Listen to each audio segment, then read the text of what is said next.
it's just like, it's almost like magic how it works. And it's like,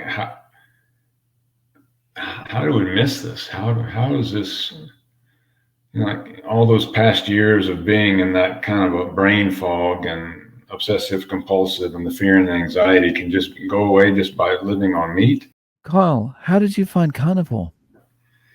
It found me just by my being proactive in my health ever since I got out of a UPS delivery driving job, and I was pretty run over even at a young age, and had always had issues with digestion and allergies.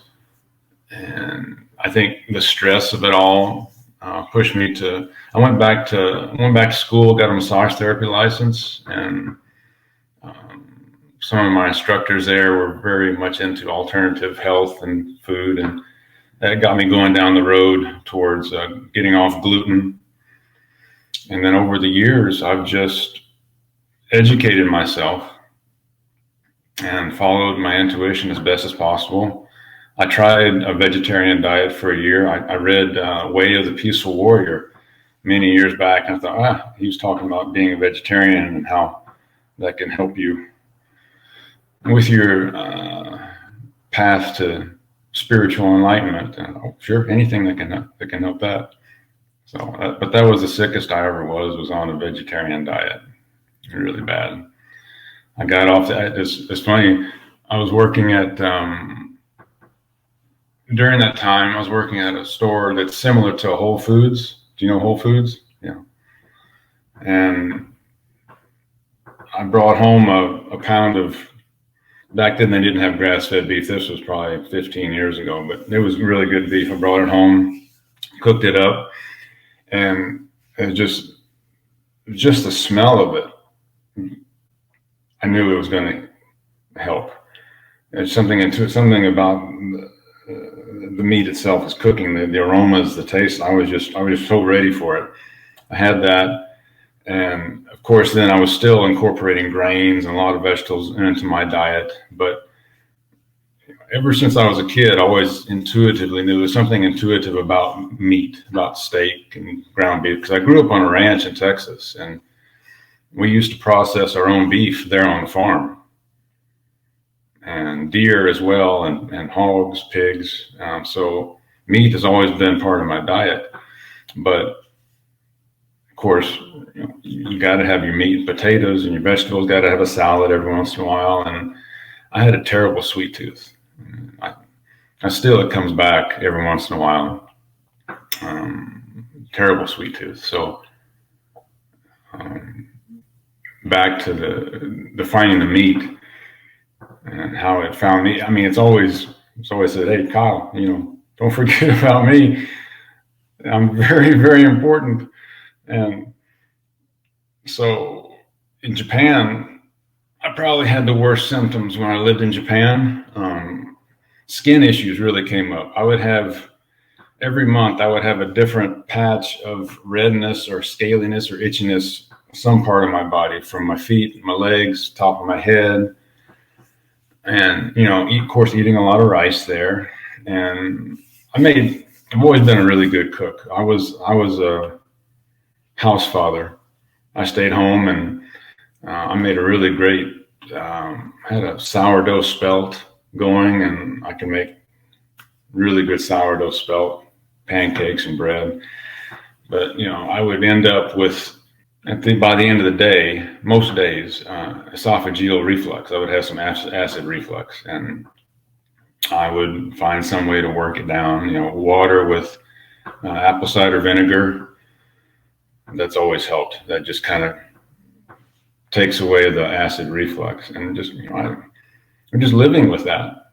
Just living with that for years and years and years. And obviously, I'm here in the States now. I left Japan, and still finding my way through the myriad diets, myriad things available. Of course, I heard about the carnivore diet. I would see it, when you're on YouTube and you're following certain health regimens and you're following Joe Rogan, you're going to see something about the carnivore diet. And I dismissed it for years. I was like, that's pretty radical. Even though I've always been one out on the, compared to friends and family, I was always out on the leading edge of new diets, but something about the carnivore diet escaped me. And just, I don't know, maybe the simplicity of it, or it's like, nah, it's too simple. It couldn't be right. Even though on one hand, I mean, several times I did nothing but a raw milk diet. I lived on raw milk for days and days and days. That was kind of a fast. It was a raw milk fast, because raw milk actually helped save me many, many years ago. It's a good carb for me, and it would help cut my sweet cravings.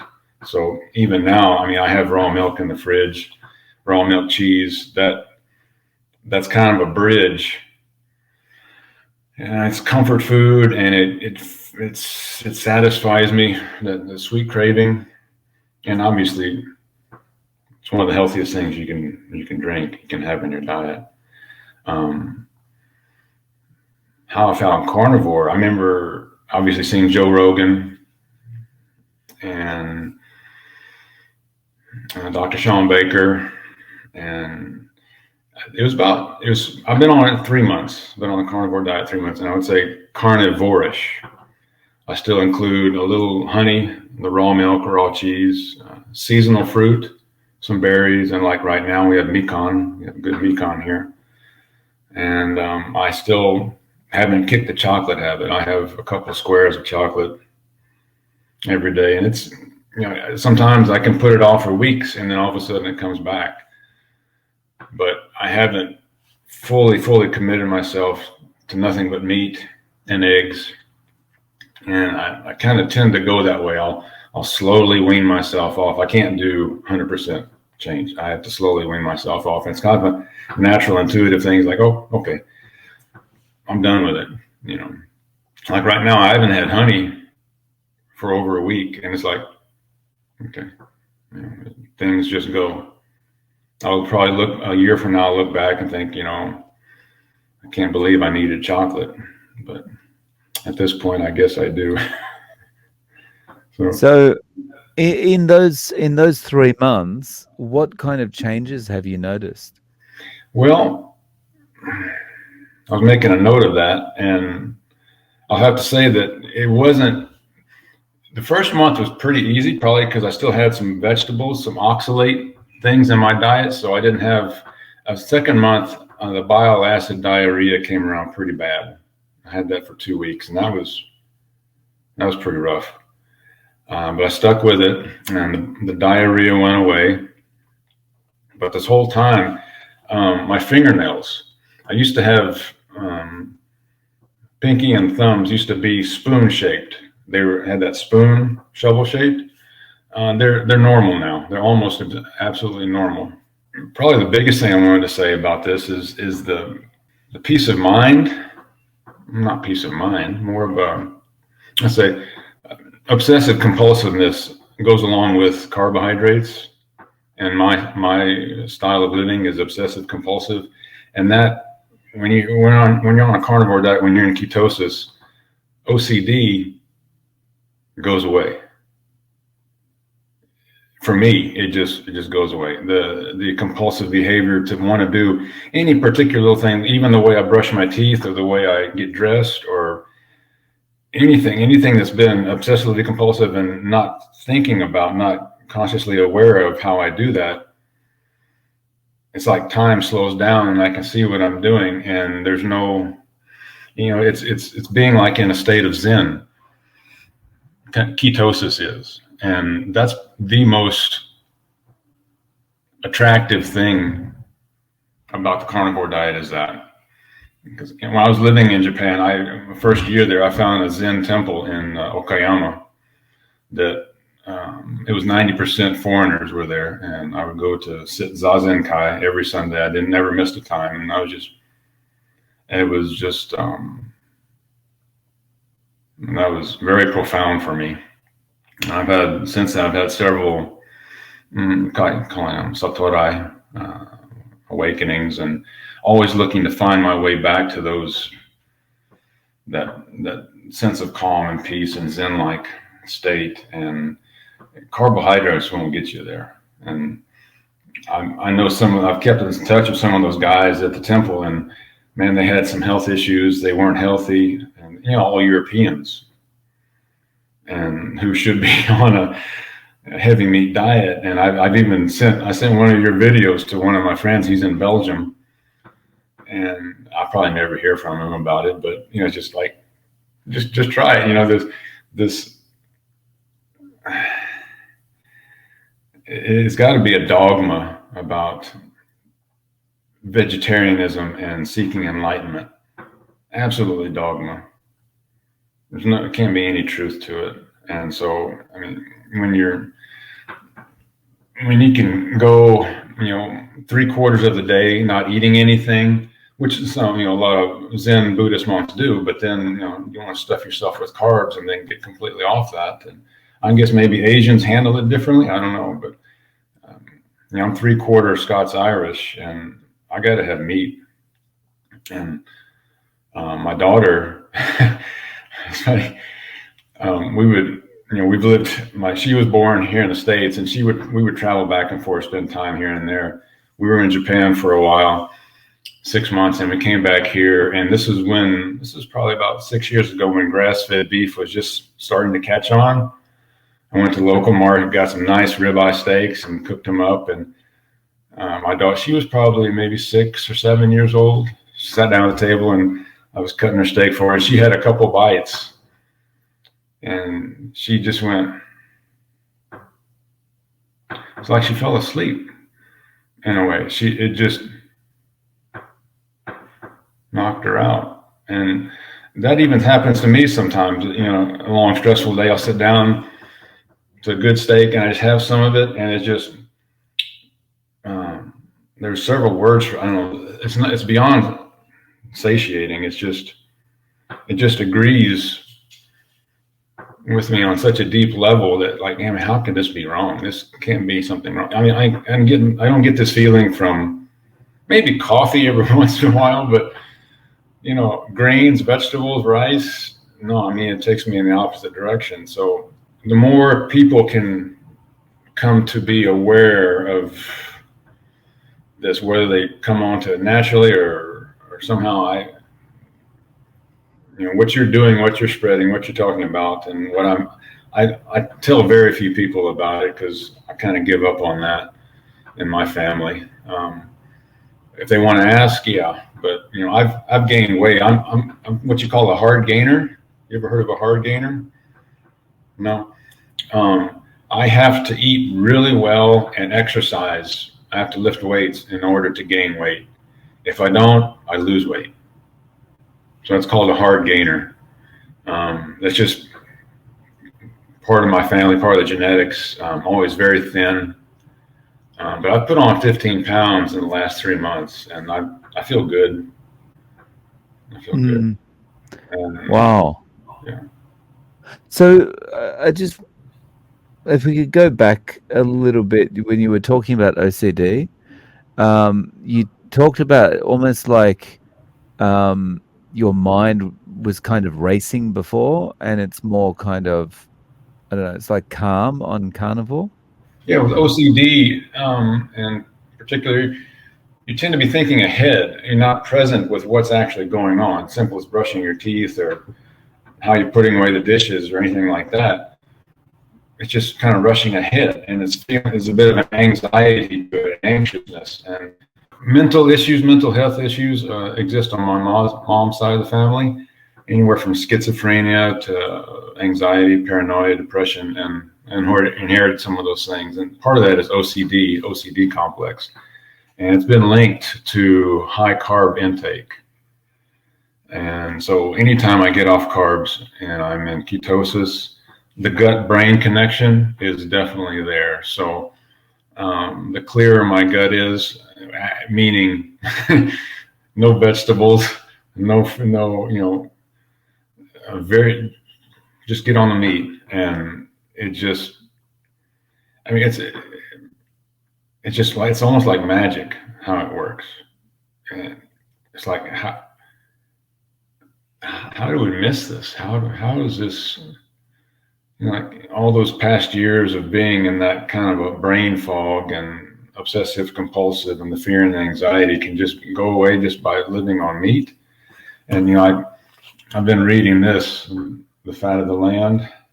You probably know this book, and all the research into that, and like, man, it's amazing. Yeah. So, how are you eating at the moment? I have to.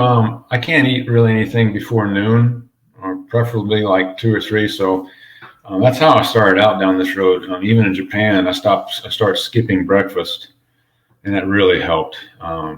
So if I push that back, I mean, my digestive system is good, but it seems to be like slow, or it takes its time. It's like, don't rush me. It gets started later on in the day, and then eat a big meal. I do love eggs. Eggs and I agree very well. And then beef. Occasionally I'll have some lamb. I really like some lamb. Maybe once a week a little chicken, and then some really good wild caught salmon. So I'll eat that, anywhere between noon and 6 or 3 and 7. I'll have either one really big meal or 2 kind of spaced out in between there.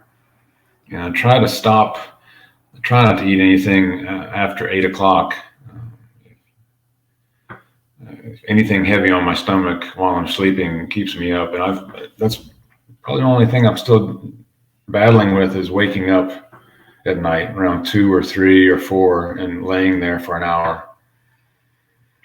I'm not sure what's up with that. Maybe that will pass. I'll just wake up and just be wide awake. And so have people around you noticed the difference? Have they said anything? I'm by myself. I work by myself. I'm not with my family right now. My folks notice that I've gained weight. I talked to my mom about my diet, but it's just passing fancy for them. They don't really seem to care. My best friend, he's got some real health issues, weight issues, very heavy, very overweight, and he notices what I do. And when he's here with me, when we're working, he'll skip meal. He won't eat until the evening meal, but even then, he goes out and he goes to a restaurant and he eats whatever he can from the restaurant menu. So I think at some point I'm going to talk to him about the carnivore diet and how to clean up what he eats, like getting rid of the seed oils, the grains, things like that. So I'm still, like I said, still finding my way through it, and I will. Whoever's open to listening, I'll talk about it and be an example. I mean, most folks look at me and my age and see how well I'm doing, and they think, well, you're doing something right. Do you mind me asking how old you are? I'm 54. And so do you see this as something that you can just carry on forever? Can you see yourself going back to carbs? I mean, occasionally, yeah, for a little something, I might try to have some mochi, or when I come to Japan, I love mochi. But I know it's not going to agree with me. If you got a friend or someone who's asking you about the diet and says, "Look, I want to give this a go. You're looking better, and you seem to have more energy than you did before. I want some of that." How would you recommend they get started? It's a good question. It's a really good question. For me, intuition has helped a lot. Because everybody being a little bit different and when their dietary needs, their genetic backgrounds, and their activity levels. But I would tell everybody, first start off, skipping breakfast and start reducing your carbs, finding some way to reduce your carbs. And if you like meat, just give it a try. I like to cook for people. But I don't have a lot of influence over most folks in my life, except for my friend and my daughter. So um, I just maybe try to be an example of how my life is, and if they ask, then I'll tell them. But um, I've been pretty hands off for a while now with folks, unless they ask. I probably talk more to people in chance meetings, maybe at the supermarket and such like that, and then family. Go to a restaurant, order nothing but meat, no bread, no potatoes, and those little interactions, those little small contacts, that has an effect on people over time. So, are you in Texas at the moment? Yes. Okay. So, how is how is it when you talk to people about this, like in those chance encounters? What is their reaction? Is like, how can you do that? Or wow, that sounds good. Or Um, Most of them, it's a lot of people here know about giving up bread. That's understandable. So to them, it's like, oh, no big deal. Okay, yeah, don't worry about it. You don't want any bread. hmm. Texas is a big. Obviously, we have some really good, high quality, low price beef. I don't know how. When I get back to Japan, I have a plan for how I'm going to keep myself in the meat. We'll see how it goes. But here in Texas, I mean, I have my choice of grass fed beef everywhere. From $6 to $8 a pound. That's hard to beat. Really hard to beat. In Japan, it's going to be different. I don't know how you do it. Yeah, yeah, it's it's a bit expensive here, but yeah, I just stick to ground beef. But it's still, I mean, ground beef is still, I don't know, if you converted it to US dollars, it's still about $6 a pound, I guess. That's not bad. Oh, okay, Not bad. okay, Not so bad. not too bad, and that's Wagyu, so Mm. that's Wagyu ground beef. So, oh well, a mix because in Japan they have that 60-40 thing with A beef and pork. little pork in there. Yes. Yeah. Yeah. Um, so I guess like when you say they understand the concept of giving up bread is probably a good thing for you. So they kind of just see carnivore as an extension of a low carb diet or something like that. Yeah.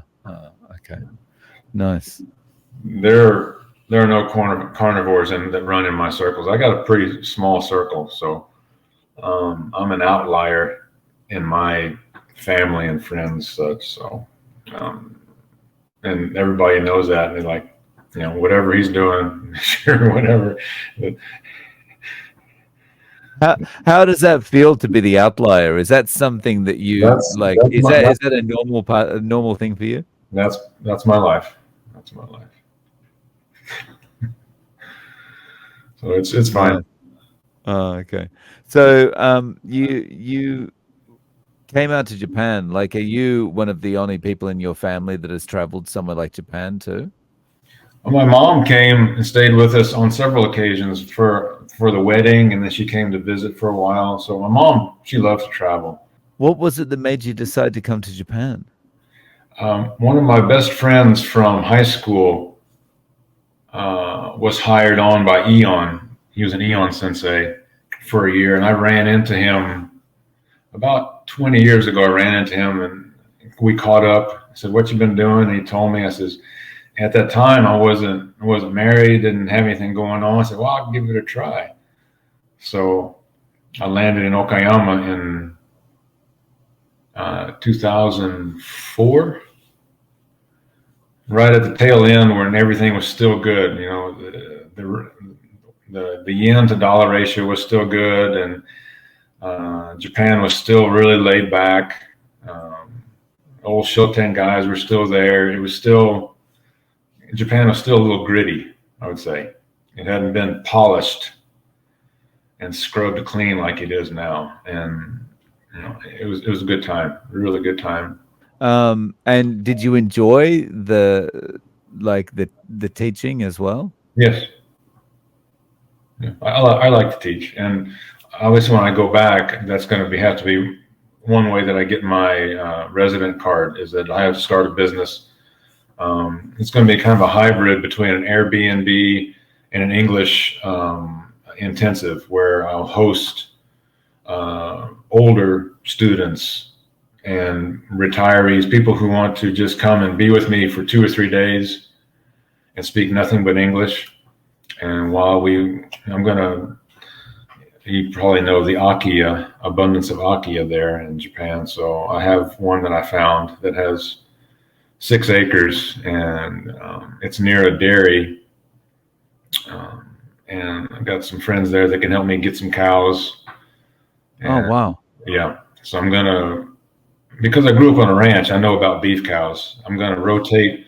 I'll buy some Wagyu and finish them on grass and butcher them and have my own Wagyu beef in the freezer that'll last me a year. And if I have extra, I can sell it, sell it to neighbors, or, trade it for well, no vegetables, but trade it for cheese. Cause I know a good cheese maker there, and it's in northern Hiroshima.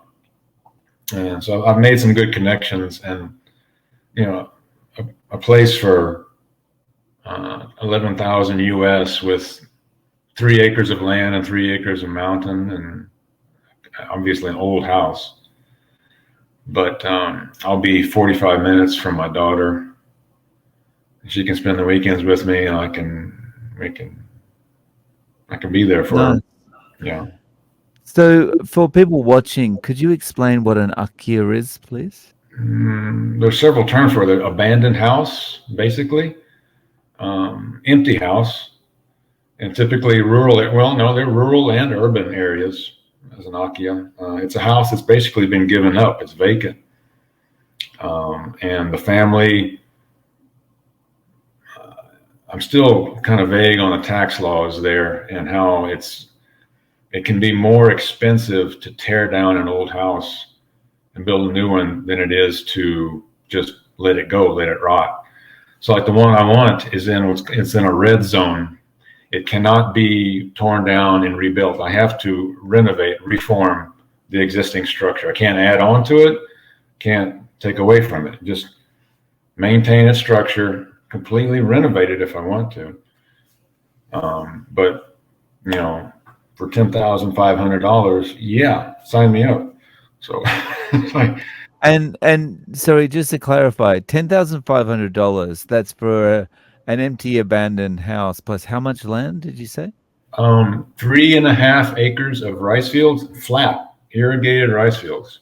There's a river, and there's 3.5 acres of wooded land behind me. So there's timber for wood and for chickens. I know how to raise chickens, so I'm going to have chickens up in the forest.